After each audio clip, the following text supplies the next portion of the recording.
The Western Lake Superior Sanitary District in Duluth is known as a model of excellence across the country. As a community, we work together to protect and conserve the natural resources that are so important to public health, our economy, and our quality of life. But despite having among the best water treatment systems possible, something is getting into the water that's damaging fish. And it's not happening just here in the Northland, but throughout the world. Fish are changing genders. More and more male fish are showing female characteristics. We can see everything from testicular tissue that is growing like an ovary, or some fish have one testy and one ovary. Scientists say it's almost certainly a variety of chemicals that are causing the fish genders to change.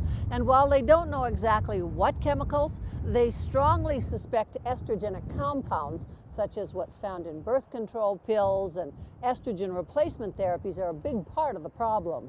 It's an example of the kinds of things that enter the environment in very small quantities but could affect unintentionally these non-target species. And while researchers have found feminized fish in more abundance closer to more densely populated areas, they are finding them even in what we consider the pristine lakes of the boundary waters. It's more common to find them than not find them. So it's really a problem or an issue that's very widespread.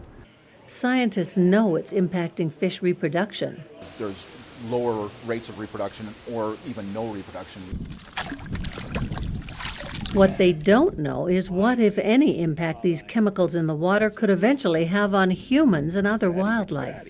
That it would be very surprising if the effects that we're seeing on species of in wildlife are not somehow or other translated into effects on humans.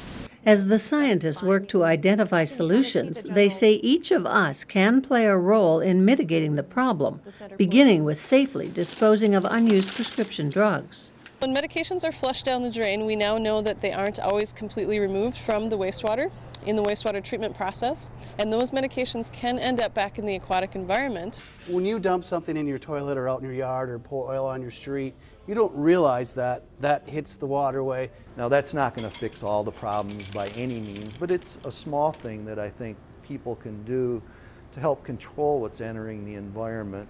In Duluth, Barbara Riles, KBJR 6 and Range 11.